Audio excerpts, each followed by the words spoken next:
it's quite inspiring. I wanted to say a few things preliminarily. I believe Professor Chieng has not been attending our spaces weekly. This point has been made repeatedly, that when we say Ruto must go, we don't mean Ruto the person.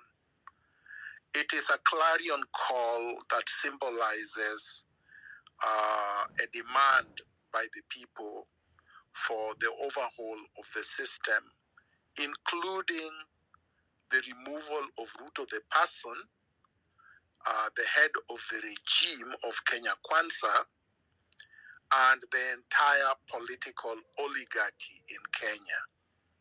So Ruto must go is not a clarion call directed at the individual, but it symbolizes what the people of Kenya are opposed to: the system of corruption, plunder, the system of nepotism and tribalism, the system of banditry, the system of abductions and mass murders of innocent Kenyans, the system that abrogates everyone's right and subverts the constitution, the system of lawlessness and land grabbing from the time of the flag independence in 1963 up to now.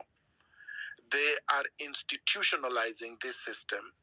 That is why, actually, they have already institutionalized it. That's why when Ruto was put to a corner, it did not take long for Raila Odinga and his cohorts to come out of nowhere to start propping him up. And now they think they are fortifying well enough for him to go on rooftops and start lecturing people.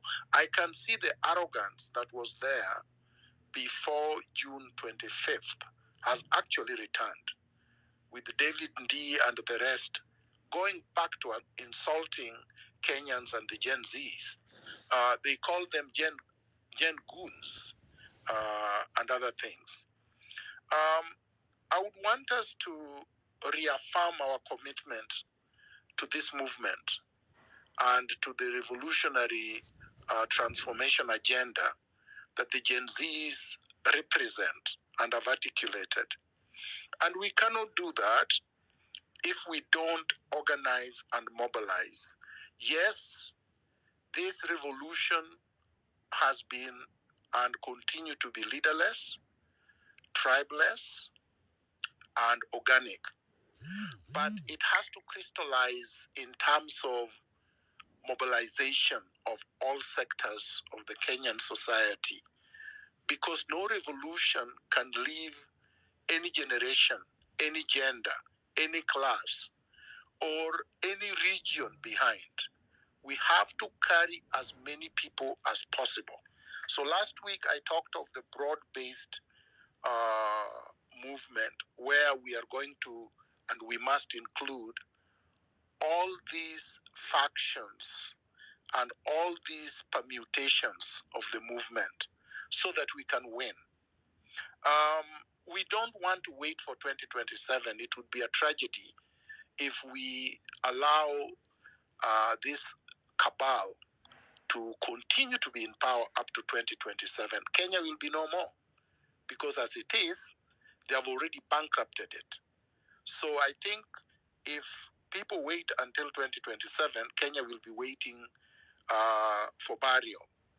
So the ballot is not a revolutionary pathway in a neo-colonial state. Kenya is a neo-colonial state controlled not just by the cabal who are domestic, who live in Kenya and operate in Kenya, but by the Western imperialist interests. So election is just a choreographed coronation of the cabals. We recycle them, one faction after another, but the system never changes. What they do don't change. Our interests and our rights don't change. And therefore, it would be an exercise in futility to wait until 2027. So I have seen people are talking about nane nane, but last week I said the best way to remove this system and to defeat Ruto and his collaborators is to have a daily protest. It's not materialized, but it is what I am still calling for. Having these breaks and letting the security forces to go and rearm and reheal and recoup and reorganize is counterproductive. So I will be keen to listen to what people are saying in terms of the real concrete tactical input towards this realization. What is it that we need to do other than just saying it? How do we get people to stay on the street day after day until the regime collapses? What do we need to do logistically? How much in terms of resource mobilization do we need for water, for floods, for tents, for medical camps, for whatever it is that we need for daily protests to materialize?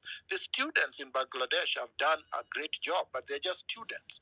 In fact, the Bangladeshi protests have not been the entire population or generation like in Kenya. It's just university students. And look at what they have done, even amidst a lot of brutality. So in Kenya, we are lucky that we have a more broad-based mass of people who are disgusted by what we've had and have come out on the street. In Bangladesh, they're not even demonstrating because of corruption. They are demonstrating because of the reservation of 50% of jobs for veterans, minorities, and people with disabilities. In Kenya, the problem is worse. So people need to be more angry and to be able to come up with strategies and tactics of removing this regime faster than some of us are seeing. Thank you very much, Hilary. That's all I wanted to say initially. Thank you so much.